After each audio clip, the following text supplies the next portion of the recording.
Hello, ladies and gentlemen, and welcome to the Super South Conference here on CBS, as we are here for today's matchup between the number 6 ranked Capital of Tennessee and the number 2 team in the nation in Mississippi A&M. Should be a phenomenal matchup to wrap up Week 5 here in the inaugural season of the ACSA. So if you're excited about today's game between these two Super South football teams, then do me a favor, smash that like button, hit subscribe if you do happen to be brand new to the channel and like what you see. And let's get into some game action between these two top 10 teams representing the Super South Conference. So now it is officially time to get this game underway. Mississippi A&M will be receiving the football first. Begin this ball game between the Capital of Tennessee and Mississippi A&M. It's good to see a top 10 matchup, which first play, at least first major play worth talking about, was incomplete. It was just didn't get enough on it, just left it well short. Didn't even see it was like brought down or anything like that, but doesn't matter. Next play, James Boring does pick up the first down. Yes, that is his name. Boring is his last name. Hopefully that's not what his play style reflects, as he does try to throw to the left-hand side. That's incomplete. And now, 2nd and 10. Boring, dropping back the pass. He's looking. He's going to try to throw it across his body, and he throws a great ball over to Dawkins, who's able to make the over-the-shoulder catch for the first down. And so now the Vipers are in Capital of Tennessee territory, going over the middle on the next play, but Ogletree picks it off. James Boring has to come in and make the tackle. That could have been an interception return for a touchdown. But instead, Capital of Tennessee is stopped for now at the 32-yard line for their first possession. You love to see it if you're a Capital of Tennessee fan, as Gray will go ahead and scramble out of the pocket and pick up 9 yards on the first play of this drive. We'll see if they pick up the first down, though. Going to Bland, who's able to get to the left-hand side. He picks up a first down himself. A great gain. As now we got another 1st and 10. Going to Gray. He's got some mobility. He's able to use it full well. Touchdown, Bulldogs. And just like that, we got our first score on the board. Deshaun Gray getting to the end zone first in this one. Capital Tennessee now up 7-0. As now we'll see how the Mississippi A&M offense can respond. Considering James Boring did throw an interception on the previous drive, we'll see if there's some better results now as they try to get a drive going once again in response to that quick score by the Bulldogs. As they're facing 3rd and 2, Boring going to drop back the pass, trying to get it over the middle, but it's off the mark. The Vipers will be forced to punt the football away. It's a great punt, though, and Capital Tennessee will take over on the 12-yard line. Deshaun Gray ready to take the snap. Good, trying to get it to Bland, but as soon as he gets the ball, he's lit up like a Christmas tree. So now Capital Tennessee backed up in the shadow of their own goal line. Just need to get some positive yards to get out of there. We'll see if he can pick up the first down, though, as Deshaun Gray slides down, but gets hurt on that play. And according to the trainers, looks like they'll be out for the remainder of this ball game. So we have the backup quarterback in, and Bernhardt, who on his first throw goes deep to Davis. He's got a man, and he's in the end zone. Touchdown, Bulldogs. What a throw by the backup quarterback, as Bernhardt, doesn't matter if he's the backup, this kid can play too. And the crazy part is he's only a freshman as well. So a good start for the backup quarterback, also having the state of mind to go ahead and scramble out of the pocket and pick up 9 yards there. Chandler Bernhardt ready to take the next stab. He's going to throw again in the pocket, got plenty of time, does find his man on the right-hand side, but it's incomplete. So now it's 3rd and 1. We'll see if they run the football. They do with Bland, who gets to the outside, has plenty of running space, and gets across the 50-yard line for an easy first down. Drive will still continue for the Bulldogs. As we'll run it back, another 1st and 10, going over to the right-hand side, finds his receiver in Gross, who gets across the 35-yard line for the first down. That's the tailback run, a little bit of a wheel out kind of thing in the outside the backfield. as the drive still continues. And this backup quarterback, man, looking pretty good, not rattled, you know, playing an ACSA primetime game, you know, stepping in for, you know, the starting quarterback who has impressed pretty well so far this season. As we got a 1st and goal, Bernhardt dropping back, gonna try to throw the right hand side. That could have been a touchdown if they connected, but that was not the case. And so 2 plays later now, 3rd and goal. Can Capital Tennessee finish this drive? Mississippi A&M certainly needs to stop right now. We'll see if they get it, but they have a man wide open in the end zone. It's Atkins. Touchdown Bulldogs. And remember, guys, this is a team from week 1 that was going head-to-head with Northern Virginia and almost lost. It was only a 3-point win for them, and now here they are playing the number 2 team in the nation, and they are just playing to their highest level right now. Mississippi A&M now losing 21-0. We're not even done with the first quarter yet, as that pass is incomplete. So now, 2nd and 10. Williams going to go ahead, take it up the middle. He's able to pick up some good yards at the very least. A 3rd and manageable as Mississippi A&M desperately needs to get a drive going here. They need this 1st down. They go to Boring, who does end up picking up the 1st down. A nice positive way to end the first quarter of play. Capital Tennessee still up 21-0 though. We'll see if things pick up for the Vipers in the 2nd quarter of play. So we'll see what these Vipers can do, man. It was definitely a tough start. Now down 21-0 early in this ball game. As James Boring is going to scramble to the outside. He gets lifted up in the air, but still is able to pick up the 1st down and gets back on his feet as well. So now, 2 plays later, going to try to throw over in the middle and finds Dorada for the 1st down. That gets him into the red zone as the Vipers look to get on the board for the very first time today. Question is whether that be a field goal or a touchdown, as there's a 5-yard run for James Boring to keep him on schedule. So now, next play, 2nd and 5. Boring going to try to scramble. He's able to get out multiple defenders and dives for the end zone. Touchdown, Vipers! And Mississippi A&M gets on the board. A touchdown that breaks, you know, the 0 icebreaker. And so Mississippi A&M's now on the board, cutting it down to a 2-possession ball game. We'll see if they can get a stop, though, as they have certainly struggled on the defensive side of the ball. We'll see what they can do with this backup quarterback in. Chandler Brandlett spinning away from a defender and picking up a 1st down. This kid is good. My goodness gracious. You do not expect this kind of play from a backup quarterback, but I'll tell you what, kid is doing really good right now, stepping in for a quarterback that's out for the rest of the game. Although there is a holding on that running play that gets him the 1st and 20. But it won't matter. Bland will go ahead, run to the outside, actually breaks the tackle and picks up the 1st down. Gets right back to where that previous run was anyways. So the holding, you know, didn't really matter. As they try to throw over the middle a couple plays later, that's intercepted. The backup quarterback not just putting enough velocity there. But Mississippi A&M doesn't do anything with it, though. They go 3 and out. But they do get a good punt, but the score does remain the same right now, 21-7. As Bernhardt will hand it off to Bland, who does get across the 15-yard line for the 1st down. Keeps the chains rolling for the Bulldogs as the drive will continue. Another run up the middle, this time to the fullback in Gross, who picks up a 5 more yards. When the fullback's able to get 5+ yards, you know you're having a good day, especially when the backup quarterback is playing reasonably well. You know, you don't expect them to line up the world, you know, but it's just one of those things, you know, you don't have to win the game, just don't be the reason your team loses. That's your job as a backup if you come into the game, and Bernhardt's certainly doing that as he takes a huge sack, lit up like a Christmas tree. And so the Vipers get the ball back, and they got good position to start too. About midfield, and they still will be around midfield. 5-yard gain for Dawkins. It's now 2nd and 5. James Boring dropping back the pass, throwing over the middle. It's nearly intercepted, but falls harmlessly to the ground nonetheless. A 3rd down coming up for the Vipers. They need this 1st down right now. Boring taking the snap, going to the right hand side. Quickly to Clark, who makes the catch. A contested grab.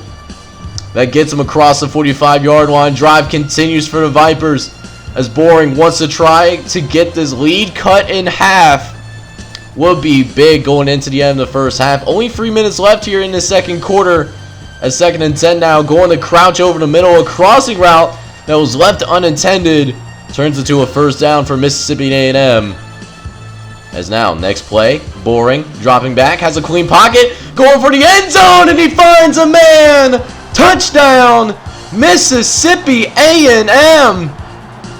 And that's how you do it, man. Mississippi A&M storming back in the second quarter. It is now only a one-possession game. Second half coming shortly. So here we are, second half officially underway.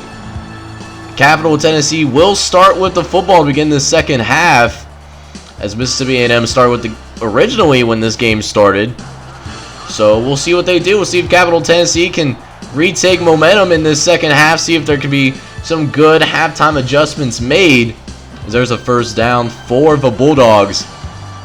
As now 2nd and 6. Bernhardt going to go ahead and scramble. Spins away from a defender as well and is brought down finally across the 45-yard line. Bernhardt, man, not necessarily making the best decisions, but does have really good legs. Speaking of bad decisions, there's almost another one right there. A pass that should have been intercepted. It's now 3rd and 13. We'll see what they do. Looks like it's a free wide set. Guy in the backfield to help protect. Bernhardt gonna send this one deep because he get it. No, it's intercepted by Hanson of Mississippi A&M. Bernhardt going for it all and gets burnt. And so Mississippi A&M, they did have a chance to try to tie this ball game up, but unfortunately they do go free and out on the next possession. So the Capital Tennessee Bulldogs dodging a bullet there for right now, as a mistake does not cost them any points. It still remains a 7-point game. As now 3rd and 1 coming up. Bernhardt dropping back to pass. Looking around. Doesn't see anything. Going to scramble upfield and slides down. Getting to the 50-yard line and picking up the first down as well. As Chandler Bernhardt ready to drop back to pass again. Trying to go over the middle this time. A contested area. Maybe not the best decision. As we're back to another 3rd down once again. This time 3rd and 6. Can Mississippi A&M get him off the field this time? Bernhardt dropping back. Looking around. Gonna go ahead and scramble. 2 guys right behind him, but is able to get away from him long enough to pick up another first down. The second first down by Bernhardt through the ground game. And speaking of that ground game, here's Bernhardt again. Able to pick up some good yards. A 5-yard gain for the quarterback on that QB sneak.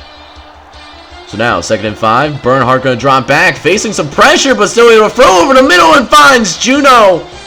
Throws it up for his receiver to make the play and is able to do just that. Gets him inside the 5-yard line for a 1st and goal. Can they make this a 2-score game? And look who it is. Juno with his 2nd consecutive catch.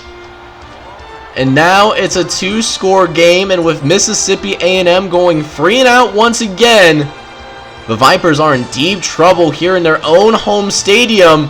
Their number 2 ranking might be in very serious jeopardy right now. Although I shouldn't expect them to fall too much in the polls, though. You know, playing the number 6 team in the country. But Capital Tennessee, though, as Stephen makes a play over the middle. That's another touchdown for the Bulldogs. And Capital Tennessee opens it back up once again. Now it's a 3-score game, as they are really starting to open it up, playing extremely well right now on the road, playing against the number 2 team in the nation. And so Mississippi A&M, they certainly need a spark right now. We'll see if they can get it from their kick return. He breaks a tackle, 88, down the sideline, making a man miss, gets away from one more defender, and he is gone like a girl in a country song. Touchdown, Vipers. And just like that, they cut it to a 2-score game in a blink of an eye. But look at this. They are going to try to go for 2 points here. Don't know if it makes sense. We'll see what happens. Boring going to try to take the snap. Looking. Doesn't see anything. Going to try to scramble in and does find the end zone. 4 to 2-point conversion. So it does cut it even further. A 13-point deficit that Mississippi A&M now faces. And they do force a free and out on top of that too, so James Boring and company now has a real opportunity to make this a one-score game once again. We'll see if they take advantage of it as they do throw to the left-hand side for the first play of his drive. Clark's able to hold on to it, make the catch for the first down. And now, 1st and 10, out of the shadow of their own goal line, going to Dawkins for this running game. Even though they are down by multiple possessions, they do not want to abandon the running game. Even though Jeremy Dawkins has had a hard time getting going, but he is starting to heat up some as he's able to find, some running room finally. First time we've really been able to save it all day, only averaging 2.8 yards per carry. It's been all on this passing attack, which hasn't been very hot itself.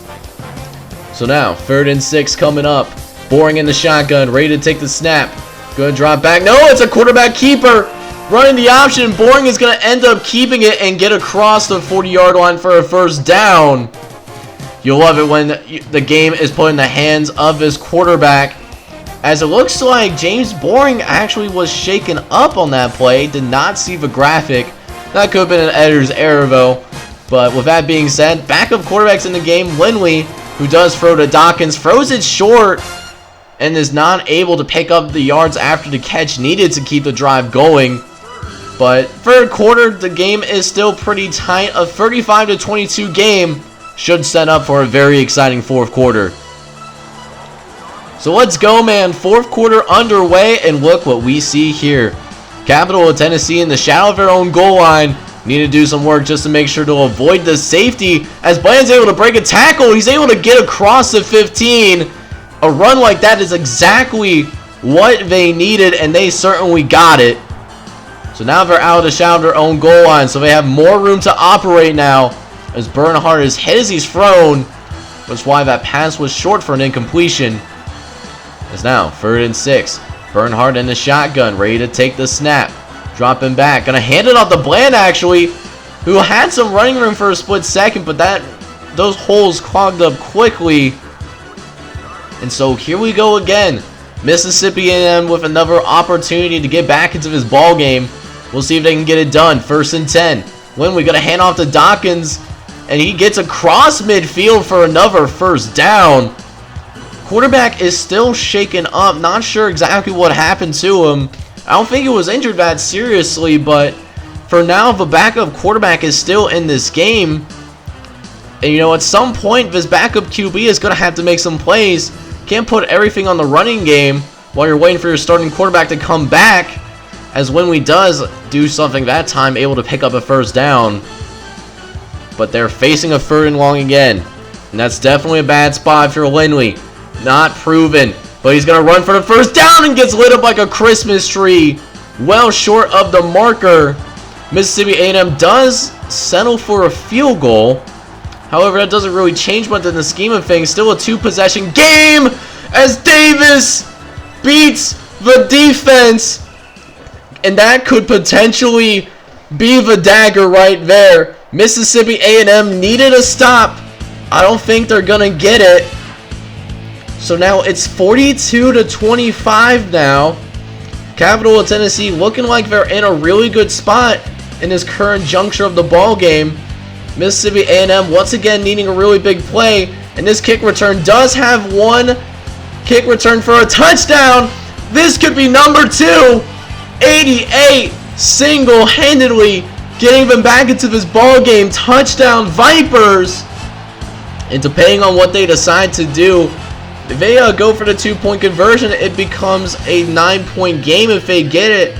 And things could get interesting. So let's see what happens with this 2-point conversion. Winley, ready to take the snap. Going to drop back the pass, actually. Does throw to the corner of the end zone. Finds Crouch for the, conversion to be good. And now it's only a 9-point game. Things are going to get very interesting here. And hopefully Capital Tennessee can hold on. Gross does pick up the first down. You like to see that from your quarterback, picking up those first downs. The clock's still also running at the same time. So we go to Brand on the left-hand side. Able to get a huge hold too. Another first down. and they're just chewing this clock. Mississippi A&M out of timeouts, but they're deciding to pass. Why are you passing the football? And look at that, that's an incompletion. So now 3rd and 8. Gotta go for it here. They pick up this first down. This game's over. But look at this, 20 seconds left on the clock. A very spirited comeback from Mississippi A&M. They did fall here today in this final game of ACSA action here for week 5. Capital Tennessee took that 21-0 strong start and turned that into a dub, winning this game by a final score of 42-33. Capital Tennessee, the Bulldogs, now improving to 5-0 on this season, whereas Mississippi A&M does take its first loss of the season, although I imagine that they won't fall too terribly far since they did lose to a top 10 team. That does end. This is the final game being from week 5, so next episode will be a preview going into week 6 as we are getting closer to the halfway point in this inaugural season. If you're excited for that as well as enjoyed today's video, do me a favor and please smash that like button as well as hit subscribe if you do happen to be brand new to the channel. This is John Chang, Gaming on the Mic, hoping that you all have a wonderful day out there. Take care, everybody.